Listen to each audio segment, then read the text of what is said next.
ప్రియమైనటువంటి స్వార్థమానం రేడియో శ్రోతలకు ప్రభువైన యేసుక్రీస్తు నామములో వందనాలు.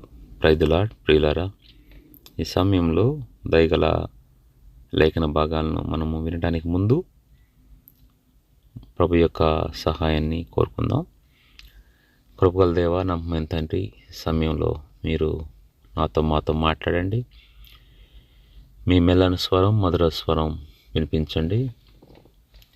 ప్రభు, మీరు మాట్లాడినప్పుడు మా జీవితాల్లో ఎంత మార్పు, జీవితాలకు నెమ్మది, మా జీవితాలు బలపరచబడతాయి, ఎంతో కార్యసాధకం అవుతాయి, ఎంతో ఉపయోగకరంగా ఉంటాయి. అనేక మందికి ఎంతో ఉపయోగకరంగా ఉంటాయి. ప్రభు, గత జ్ఞాపకం చేసుకోనండి. మీ యొక్క కృపకలన కార్యాలు మా మధ్య మీరు జరిగిస్తున్న విధానం బట్టి వందనాలు. ఇంకా రానున్న దినాల్లో కూడా మీరు జరిగించాలని కోరుకుంటున్నాం. నేను మీరు మాతో ఈ సమయంలో మాట్లాడండి, సహాయపడండి. ప్రతి ఒక్కరి యొక్క ఆత్మ అవస్థను బట్టి మీరే మాట్లాడండి. మీ మాటలు నైనా అవి కొవ్వు కంటే రుచికరమైనవి, మీ మాటలు తేనె కంటే తీపి కలవి. ప్రభువా, నా తండ్రి, నీటి బాగుల కొరకు దుప్పి ఆశపడినట్లు ఆయన మా ప్రాణాలు మీ వాక్యాన్ని బట్టి వాక్యం కొరకు ఆశపడటానికై సహాయపడండి ప్రభువా. యేసు నామములో ప్రార్థించి వేడుకొనుచున్నాము తండ్రి, ఆమేన్. ప్రియులారా, ఈ సమయంలో అపోస్తుల కార్యాలు 16వ అధ్యాయం నుంచి కొన్ని వచనాలు మనం చూద్దాం. ఇక్కడ పౌలు, శీల అనే ఇద్దరు దైవజనులు ఉన్నారు. వారు ఒక మంచి పని చేశారు. ఆ మంచి పని చేసిన దానికి వారికి ఎటువంటి బహుమానము అందిందనేది మనం చూస్తాం. 16వ అధ్యాయము 16వ వచనంలో, మేము ప్రార్థనా స్థలమునకు వెలుచుండగా దయ్యము పట్టినదై సోద చెప్పుడు చేత తన యజమానులకు బహులాభము సంపాదించున్న ఒక చిన్నది మాకు ఎదురుగా వచ్చెను. అంటే ఇక్కడ ఒక చిన్నది, సోది చెప్పే చిన్నది ఒకటి ఎదురుగా వచ్చిందంట. ఆమె సోది చెప్పడం ద్వారా బాగా లాభం సంపాదిస్తూ ఉంటే అది ఎవరు తీసుకుంటారు? యజమానులు తీసుకుంటారు. అంటే ఒక యజమాని కింద ఈమె పని చేస్తుంది అనుకోవాలి. సోది చెప్పే పని చేస్తుంది. ఆ సోది ఎట్లా చెప్పగలుగుతుంది? ఆమెకు దయ్యం పట్టింది కాబట్టి ఆ దయ్యము సోదిలో మాట్లాడుతూ ఉంటుంది వేరే వాళ్ళతో. ఎవరికైతే సోది చెప్తూ ఉంటుందో వాళ్ళతో ఈ దయ్యము మాట్లాడుతుంది అన్నమాట. అంటే ఈమెలో ఉన్న దయ్యము వారితో మాట్లాడుతూ కొన్ని మాటలు చెప్తుంది. సో ఆ విధంగా చెప్పినప్పుడు వారు ఎక్కువ డబ్బు ఇస్తారు కదా. ఆ విధంగా ఆమె ఎక్కువ సంపాదించడం యజమానికి చాలా లాభదాయకంగా ఉంది. అంటే ఆ సోది చెప్పే ఆమె మనిషే కానీ ఆమె ఆధీనంలో ఆమె లేదు, దయ్యం ఆధీనంలో ఉంది. ఆ దయ్యం పట్టినటువంటి ఆమె ఎవరి ఆధీనంలో ఉంది? యజమానుని యొక్క ఆధీనంలో ఉంది. ఇప్పుడు యజమానుడు అంటే ఆ దయ్యం పట్టిన ఆమెని ఆ విధంగా ఉపయోగించుకుంటూ ఉన్నాడు. యజమానికి లాభం ఉంది, కానీ ఆ దయ్యం పట్టిన ఆమెకు ఎటువంటి లాభం లేదు. ఎందుకంటే ఆమె ఈ దయ్యం వలన చాలా మానసికంగా దెబ్బతింటూ ఉంది. ఎందుకంటే తన పరిపాలనలో తను లేదు. అటువంటి సమయంలో ఈ పౌలు, శీలలు అక్కడ వాక్యం చెప్తున్నప్పుడు చూశారన్నమాట. చూసినప్పుడు సో ఈ విధంగా జరిగిన సంఘటన, ఈ విధంగా ఆ సంఘటన జరిగిందనమాట. ఎప్పుడైతే ఆమె వీళ్ళెదురుగా వచ్చిందో, ఆమె పౌలును మమ్మను వెంబడించి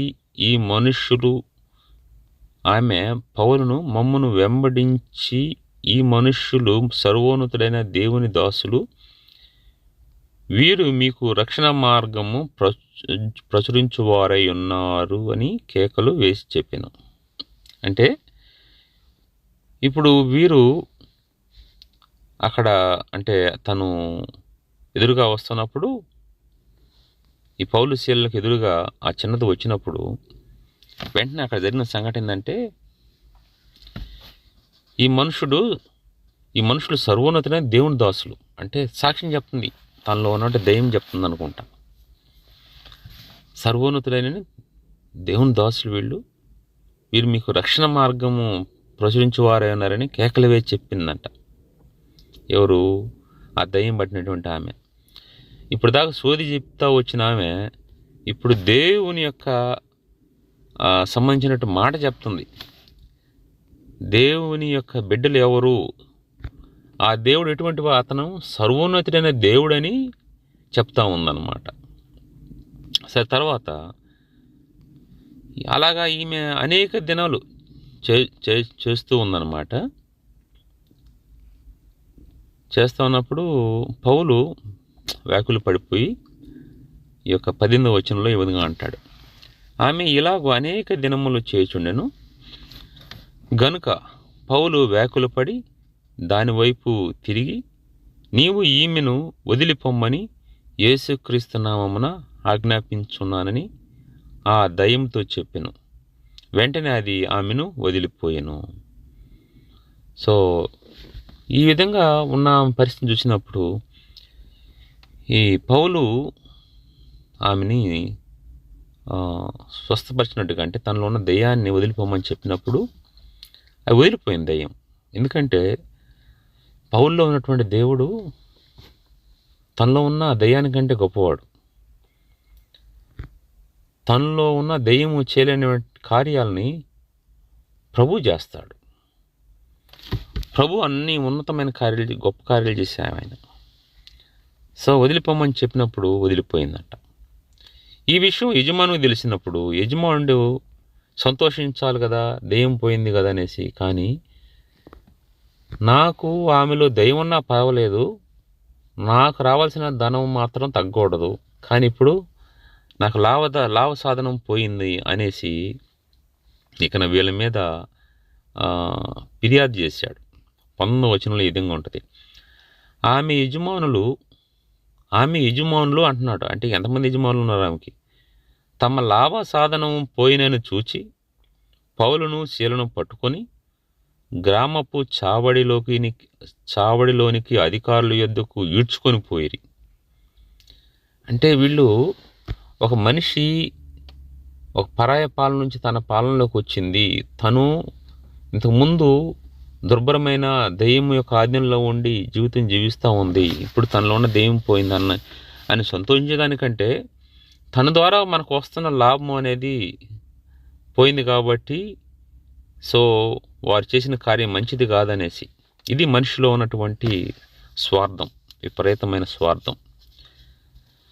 కాబట్టి ఆ పౌల్ని శీలను పట్టుకొని ఏడ్చుకెళ్ళారంట. పంచాయతీ అంటారు కదా, రచ్చబండ, ఆ చావుల్లోకి తీసుకెళ్ళేసి ఇక అక్కడ జరుగుతుంది, అక్కడ న్యాయం ఇప్పుడు తీర్పు తీరుస్తున్నారు. అంతటా న్యాయాధిపతుల యొద్దకు వారిని తీసుకొని వచ్చి, ఈ మనుషులు యూదులయుండి రోమీలమైన మనము, సో ఇది యూదులు సంబంధించింది, ఇతను యూదుడు, వీళ్ళు ఈ విధంగా మనం రోమీలైన మనకు ఈ విధంగా మనం అంగీకరించుటకైనను చేయుటకైనను కూడని ఆచారములు ప్రచురించు మన పట్టణమును గలిబిలి చేయుచున్నారని చెప్పి, పట్టణాన్ని గలిబిలి చేస్తున్నాయి. అంటే ఒక మనిషిలో ఉన్న దయ్యాన్ని విడిపించేసి, అంటే ఆ దయ్యాన్ని పంపించేసి వారు ఆ మనిషి యొక్క జీవితాన్ని బాగు చేయటం అనేది వాళ్ళకి గలిబిలితో సమానం. వారి యొక్క లాభం పోయింది కాబట్టి ఒకరు బాగుపడిన దానికంటే వారికి లాభం ముఖ్యమని ఆలోచనలో ఉన్నారు కాబట్టి ఆ యొక్క కార్యము వారికి గలిబిలితో సమానం, గలిబిలిగా ఉందని చెప్పేసి అప్పుడు జనసమూహం వారి మీదకి దొమ్మిగా వచ్చెను. ఏంది? గొర్రెలు, ఒక గొర్రె దూకిందంటే మిగిలిన గొర్రెలను దూకుతాయి, ఎందుకు దూకాలి ఏంది అనేది కూడా ఆలోచించే పరిస్థితి కాదు. ఇప్పుడు వారేదో చెప్పారని వీళ్ళు దొమ్మిగా వాళ్ళ మీదకి వచ్చేసారు. అంటే వాళ్ళు చెప్పింది ఏంది, అసలు ఏం చేశారు వీళ్ళు, వాళ్ళు చేసిన దాని వల్ల నష్టం ఏం జరిగింది, ఎలా ఏం జరిగింది, వీటి గురించి ఆలోచించే సమయం లేదు. సో కాబట్టి వారు దుమ్మిగా వచ్చి న్యాయాధిపతులను వారి వస్త్రములు లాగివేసి వారిని బెత్తములతో కొట్టవలని ఆజ్ఞాపించారంట. అక్కడ గొప్ప న్యాయాధిపతులు ఉన్నారు. వాళ్ళు ఇక నా అంధభక్తి అన్నట్టుగా వారు ఒక వారి యొక్క నేత్రాలు అంధకారమయమై ఉన్నాయి కాబట్టి వారికి ఏమీ అర్థం కావు. వెంటనే వారికి మేము రోమియోలం కాబట్టి మేము ఏం చేసినా ఓకే అన్నట్టుగా వాళ్ళు అట్లాగా ప్రవర్తిస్తూ వచ్చారు. ఇక వీరిని బెత్తాలతో కొట్టమని చెప్పారంట. ఏ కారణాన్ని బట్టి కొట్టమని ఆజ్ఞాయించారంట. 23వ వచనంలో వారు చాలా దెబ్బలు కొట్టి వారిని చెరసాలలో వేసేసారంట. అంటే కొట్టమే కాదు, మరి చెరసాలలో కూడా సరిపోనట్టుగా అంత భయంకరమైనటువంటి నేరం ఏం చేశారనేది ఆలోచించాలి. ఈ లోకంలో మంచి పనులు చేస్తే ఈ విధంగా జరుగుతాయి అన్నమాట. సో ఆ విధంగా జరుగుతూ వచ్చింది.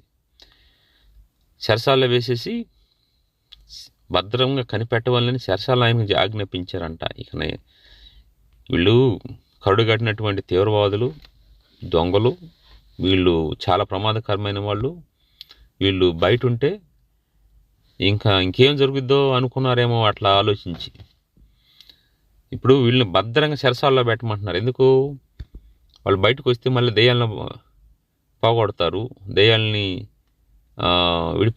దెయ్యాలని మనుషుల్లో నుంచి పంపించేస్తారు.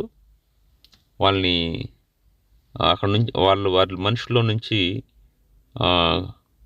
వెలివేస్తారు. సో అట్లా వేశారంటే అట్లా చేయటం వలన సంఘం బాగుపడుద్ది, అంటే సమాజం బాగుపడుద్ది. సో అట్లా బాగుపడటం వాళ్ళకి ఇష్టం లేదు. కాబట్టి వీరు బయట ఉంటే ఈ దెయ్యాలన్నీ కూడా వెళ్ళిపోతాయి. కాబట్టి వీరు లోపల ఉన్నారనుకో, భద్రంగా బంధించి ఉన్నారనుకో, దెయ్యాలు మనుషులతో మంచిగా పాపం చేపిస్తూ ఉంటాయి, మనకు కూడా బాగుంటుంది. అది వారికి గలిబిలి అనిపించట్లే. ఏది? దెయ్యాలు మనుషుల్లో ఉండి అనేకమైన కార్యాలు చేస్తూ ఉంటే అవి గలిబిలి అనిపించట్లే. ఎవరినన్నా బాగు చేస్తే దాని ద్వారా వాళ్ళకి ఏదన్నా నష్టం వచ్చిందంటే అది గలిబిలి అనిపిస్తూ ఉంది. సో గలిబిలి అనిపిస్తూ ఉంది కాబట్టి సో దెయ్యాలతో మంచిగా సహవాసం చేయాలంటే, దెయ్యాలతో కలిసి జీవించాలంటే, దెయ్యాల ద్వారా మనము అనేకమైన కార్యాలు చూడాలంటే, దెయ్యాల ద్వారా మనుషులు నశించిపోవడం చూడాలి అంటే వీళ్ళు మాత్రం బయట ఉండకూడదు, వీళ్ళు జైల్లోనే ఉండాలి, చెరసాల్లోనే ఉండాలి అని చెరసాల్ భద్రంగా వాళ్ళని కనిపెట్టాలని నాయకునికి చెప్పారంట. వీళ్ళని వదిలిపెట్టొద్దు, భద్రంగా చూడండి వీళ్ళని అని చెప్పారు. సరే వాళ్ళు ఏం చేశారు?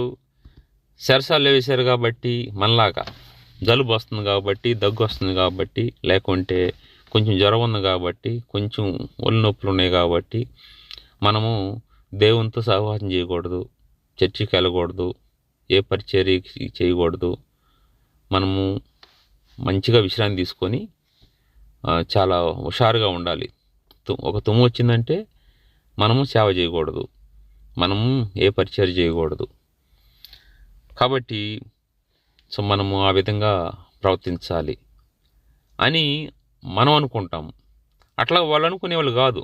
ఎందుకంటే వారు అంత బలంగా విశ్వాసంలో ఉన్నారు, అంత బలంగా దేవుని కొరకై నిలబడుతూ ఉన్నారు. చిన్న చిన్న అడ్డంకులు వచ్చినంత మాత్రాన వాళ్ళు చేయాల్సిన పని, దేవుడు అప్పగించిన పని వారు చేయకుండా ఉండరు అన్నమాట. సో కాబట్టి చెరసాల్లో ఉన్నా కూడా వాళ్ళు ఏమైనా ఆపారు వాళ్ళ పరిచర్య? ఆపలే. అక్కడ నుండి ఏ విధంగా చేయగలుగుతాం? 4 గోడల మధ్యన ఏ విధంగా చేయగలుగుతాం? ఈ విధంగా బంధించబడినా కూడా మాకు స్వంతం లేకపోయినా శారీరకంగా మన ఆత్మీయంగా స్వంతత మనకు ఉంది కదా, పాటలు పాడుకోవచ్చు అనుకొని అక్కడ వారు పాటలు పాడుతూ ఉన్నారు. ఇక్కడ విషయం ఏంటంటే ఆత్మీయ స్వంతం లేకుండా నువ్వు బయట విశాలమైన ప్రపంచంలో ఉన్నా ఉపయోగం లేదు. ఆత్మీయ స్వతంత్రంతో 4 గోడల మధ్య ఉన్నా కూడా నువ్వు ప్రపంచం కంటే గొప్ప ఆ సమాధానం, సంతోషాన్ని, అంటే అంత విశాలమైనటువంటి పరిస్థితులను నువ్వు అనుభవిస్తావు. శారీరకంగా 4 గోడల మధ్య ఉండొచ్చు, కానీ ఆత్మీయంగా నువ్వు ఆ గొప్ప స్వతంత్రాన్ని అనుభవిస్తావు. నువ్వు ఆత్మీయంగా స్వతంత్రం లేకుండా, ఆత్మీయ స్వతంత్రత అనేది లేకుండా 4 గోడల బయట ఉండి నా ప్రపంచం ఎంత పెద్దగా ఉందో అనుకోవచ్చు, కానీ నువ్వు ఒక ప్రిజనర్వే. నువ్వు సొంతం లేనప్పుడు నువ్వు వేరొకరి పరిపాలన కింద ఉన్నట్టే లెక్క. సైతాను పరిపాలన కింద, శత్రువు పరిపాలన కింద ఉన్నట్టే లెక్క అన్నమాట. సో ఆ విషయాన్ని గమనించాలి. సో అతడు 24వ వచనం, అతడు అట్టి ఆజ్ఞను పొంది, చెరసాల నాయకుడు అనమాట, వారిని లోపల చెరసాల్లోకి త్రోసి వారి కాళ్ళకు బొండ వేసి బిగించను. ఆ చెరసాల్లో కూడా కదలకుండా ఉండాలి వీళ్ళు, అటు ఇటు కదలకూడదు. ఎంత తీవ్రంగా వాళ్ళు ఆలోచిస్తున్నారు చూడండి. కాళ్ళకు బొండ వేసి బిగించను. అయితే మధ్యరాత్రి వేళ పౌలు శీలలు ఏం చేశారంటే దేవునికి ప్రార్థించడం ప్రారంభించారు. ఎట్లా కీర్తనలు పాడుతూ ఉన్నారు. నాయన అక్కడ ఇక నా థ్యాంక్స్ గివింగ్ మీటింగ్ లెక్క, లేకుంటే ఒక గృహకూడికి లెక్క జరుగుతూ ఉంది జైల్లో. వాళ్ళిద్దరు కలిసి మంచిగా పాటకి నా దేవునికి ప్రార్థన చేస్తూ ఉన్నారు, పాటలు పాడుతూ ఉన్నారు. అయితే అక్కడ ఉన్నటువంటి ఖైదీలు వీళ్ళు బయటకు వచ్చి దేవుని వాక్యం వినే అవకాశం వాళ్ళకి లేదు, ఎందుకంటే వాళ్ళు జైల్లో ఉన్నారు కాబట్టి. సో బయట వాళ్ళు వీళ్ళకి స్వార్థ చెప్పే అవకాశం వీళ్ళకు ఉంది, పౌలు శీలలకి, కానీ జైల్లో చెప్పే అవకాశం లేదు. కానీ ఇప్పుడు దేవుడు జైల్లో చెప్పే అవకాశం ఇచ్చాడు. వాళ్ళు బయటకు వచ్చి పౌలు శీలలు చెప్పే మాటలు వినేదానికి అవకాశం లేదు. కాబట్టి వాళ్ళ కోసం దేవుడు అక్కడికి తీసుకెళ్ళినట్టుగా, సో ఆ విధంగా ఉండటం ద్వారా వారికి కూడా కొత్తగా ఉన్నట్టుగా ఉంది. సో దేవుని ఒక వాక్యాన్ని వాళ్ళు అక్కడ పాటలు వింటూ ఉన్నారు. ఆ పాటలేంటి? దేవుని వాక్యంతో ద్వారా దేవుని వాక్యాన్ని ముంచి కథ రాశారు. సో ఆ పాటలు వారు వాళ్ళు వింటున్నారు. అయితే అప్పుడు అకస్మాత్తుగా ఒక భూకంపం కలిగి చెరసాల పునాదులు అదిరిను. వెంటనే తలుపులన్నీ తెరుచుకొనెను, అందరి బంధకములు ఊడెను. ఎవరి పాటలు పాడేది ఎవరు? ఇద్దరు. ప్రార్థన చేసింది ఎవరు? ఇద్దరు. ఇప్పుడు బంధకాలు ఎంతమంది ఊడిని? అందరి బంధకాలు ఊడిని అంట. భూకంపం వచ్చినప్పుడు బంధకాలు ఓడటం ఏంటి? సో అది దేవుడు ఆ విధంగా మనకు తెలియాలి, ఆ టైంలో ఏ విధంగా బంధకాలు ఉన్నాయో. ఇక్కడ ఏంటంటే వీళ్ళకి బొండేసి బిగించారని ఉంది. కాబట్టి సరే, ఏదేమైనా కూడా మనం అంత లోపలికి వెళ్ళాల్సినటువంటి అవసరం లేదు. భూకంపము కలిగింది, చెరసాల పునాదులు అదిరినాయి, వెంటనే తలుపులన్నీ కూడా తెరుచుకున్నాయి, అందరు బంధకాలు ఊడిపోయినాయి. ఇప్పుడు ఎందుకు అందరు బంధకాలు ఊడితే అందరు పారిపోవాలిగా. ఇప్పుడు పౌలు శీలల బంధకాలు కూడా ఆ బొండ వేసి బిగించారు కదా, సో వాళ్ళ బంధకాలు కూడా ఊడిపోయినాయి. సో వాళ్ళు ఏం చేశారు? అప్పుడు 27వ వచనంలో, అంతలో చెరసాల నాయకుడు మేలుకొని చెరసాల తలుపులన్నీ తెరిచి ఉండడు చూసి ఖైదీలు పారిపోయారనుకొని కత్తి దూసి తాను చంపుకొనబోయాను. అయ్యో, ఇంకేముంది? ఇంత భూకంపం వచ్చినప్పుడు నిద్రలేచి చూశాడు ఆ చెరసాల నాయకుడు. ఈ చెరసాల డోర్లన్నీ ఓపెన్ చేసి ఉన్నాయి. అమ్మో, ఇంకేముంది, వీళ్ళందరూ వెళ్ళిపోయి ఉంటారనేసి ఆ కాన్స్టిట్యూయెన్స్ అతనికి తెలుసు, ఏది జరగబోతుందో అతనికి తెలుసు. నేను కానీ ఇప్పుడు ఈ సమయంలో బ్రతికున్నాను అంటే వీళ్ళు ఎందుకు తప్పిపోయారు, నేనే అందరిని పంపించినట్టుగా అనుకొని నన్ను వీరు భయంకరంగా శిక్షిస్తారు, నన్ను చాలా చిత్రహింసలు పెడతారు, నేను మరణిస్తాను, వారి ద్వారా తన్నించుకొని లేకుంటే వారి ద్వారా శ్రమ పెట్టబడి చనిపోవటం కంటే నేను కద్దుచుకొని చనిపోవటం మేలు అన్నట్టుగా. సో తను ఒకసారిగా చంపుకొని పోయినప్పుడు వారికి ఆత్మీయ స్వతంత్రత పొందినవారు సెన్స్ ఉపయోగించి బిహేవ్ చేస్తారు. ఆ స్పిరిచువల్ ఫ్రీడమ్ అనేది లేకపోతే, ఆత్మీయ స్వతంత్రత లేకపోతే శరీరంతో పనిచేసేవాళ్ళు ఆ సెన్స్ అనేది ఉపయోగించకపోవచ్చు. ఇప్పుడు మనకి ఎవరైనా మనల్ని బంధించారంటే, మనల్ని విడిపించిన పొరపాటున ఏదైనా జరిగి విడిపించబడినామంటే వెంటనే పరిగెత్తవచ్చు, అక్కడి నుంచి తప్పించుకోకపోవచ్చు. కానీ అట్లాగా వీళ్ళు అటువంటి ఆలోచన కలిగి వీళ్ళు ఏం చేయలేదు. అప్పుడు వాళ్ళు అక్కడే ఉన్నారు.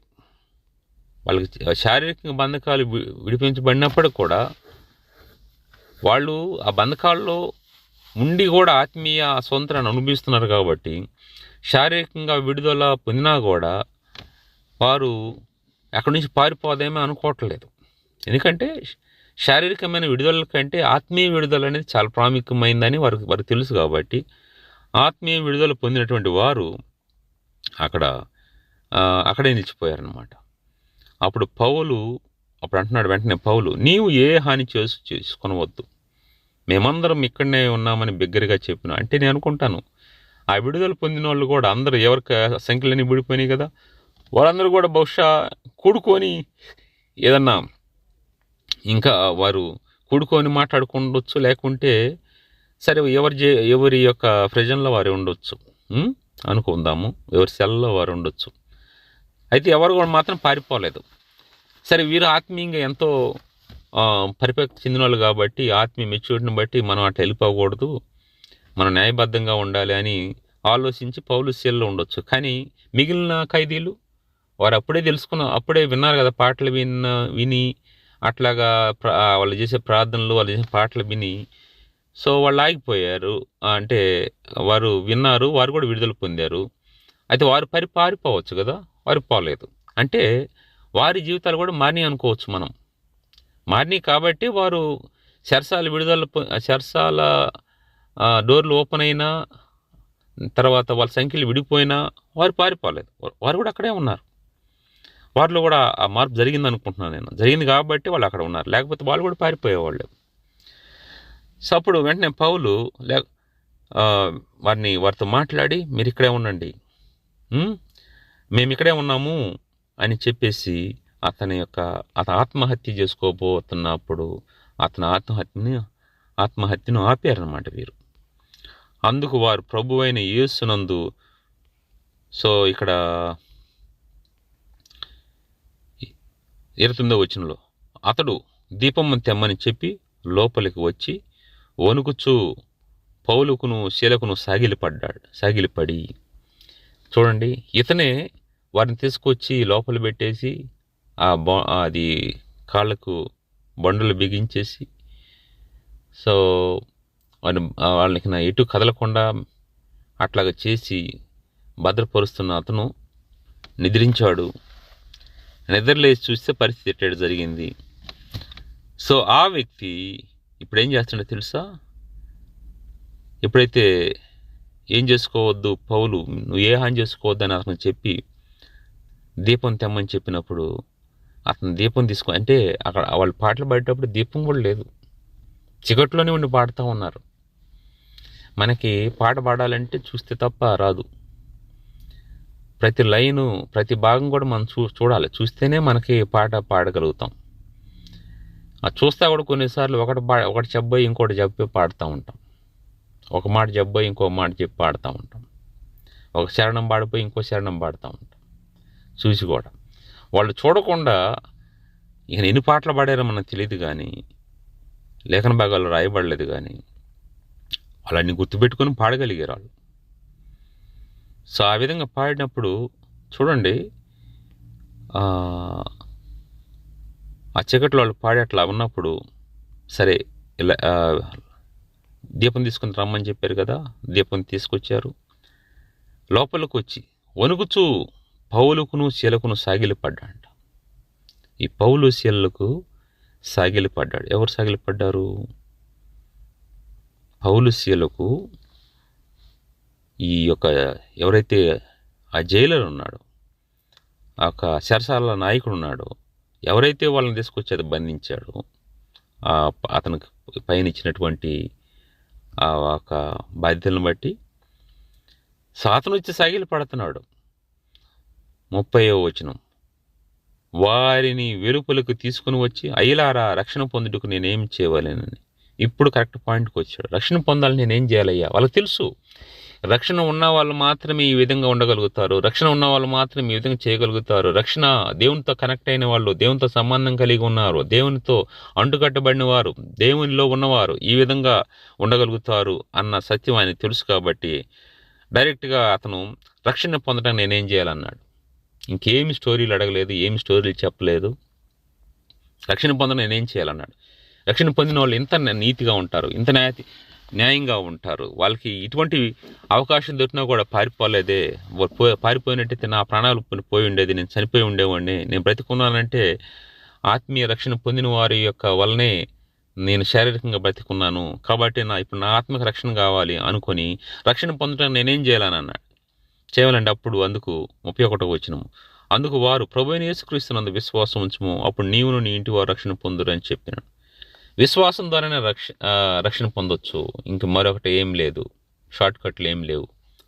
నువ్వు ప్రభువైన యేసుక్రీస్తునందు విశ్వాసం ఉంచయ్యా. ఆయన యందు మేము విశ్వాసం ఉంచాం కాబట్టి నువ్వు కూడా విశ్వాసం ఉంచితే గొప్ప కార్యాలను చూడగలుగుతాం అని చెప్పి అతనికి దేవుని ఒక అందించేశారు. అతను ప్రభువైన యేసుక్రీస్తునందు విశ్వాసం ఉంచాడు, తన కుటుంబ వారు విశ్వాసం ఉంచారు. 32వ వచనంలో అతని ఇంటినున్న వారందరికీ దేవుని వాక్యం బోధించిరి. ఎంత అద్భుతం చూడండి. దేవుని వాక్యాన్ని వాళ్ళు బోధించేశారంట. ఒరే, నువ్వు మమ్మల్ని బంధించావు కదా, మమ్మల్ని ఇట్లా చేసావు కదా అని అనకుండా వారు దేవుని యొక్క వాక్యాన్ని, దేవుని ప్రేమతో దేవుని యొక్క వాక్యాన్ని బోధించినప్పుడు 33 ఆ రాత్రే, మళ్ళా కొన్ని నెలల తర్వాత కాదు, కొన్ని సంవత్సరాల తర్వాత, ఆ రాత్రే ఆ గడిలోనే అతడు వారిని తీసుకుని వచ్చి వారి గాయములు కడిగాను. వెంటనే అతని ఇంటి వారందరిని బాప్తిసం పొందిరి. అతని ఇంటి వారు బాప్తిసం పొందారు. ఒకటి, అందుకంటే ముందు వారి కలిగిన గాయాలని ఆ యొక్క శరసాల నాయకుడు కడిగాడంట. అంటే ఒకప్పుడు ఆయన శరసాల నాయకుడు ఒక శత్రువుగా వాళ్ళని బంధించాడు, కానీ అది ఇప్పుడు దేవుడు అతన్ని ఉపయోగించుకునే వారి గాయాలని కడిగే విధంగా చేస్తూ ఉన్నాడు. దేవునికి సమస్తం సాధ్యం అన్నమాట. ప్రియమైనటువంటి సహోదరుడా, సహోదరి, దేవుని యొక్క వాక్యాన్ని వింటున్నప్పుడు మనము ఈ సత్యాన్ని తెలుసుకొని మన హృదయం ముందు పెట్టుకోవాలి. ఆ ప్రకారం జీవించడానికి ప్రయత్నించాలి. దేవుడి కొద్ది మాటలు దీవించి ఆస్వాదించను గాక. చిన్న ప్రార్థన చేసుకుందాం. కృపగల దేవా, దగ్గర మాటలను బట్టి వందనాలు. నిశ్చితంతో మరొకసారి కలుసుకుంటూ సహాయపడండి. విన్న వాక్యాన్ని మా వినికిలో దీవించండి, సహాయపడండి. కుటుంబాలని ఆశీర్వదించండి, అనేక మందికి ఆశీర్వాద కారణంగా చేయండి. యేసు నామములో ప్రార్థించి వేడుకొనుచున్నాం తండ్రి, ఆమెన్. ప్రియులారా, ప్రభు చిత్తం అయితే మరొకసారి కలుసుకుందాం. దయచేసి ఈ యొక్క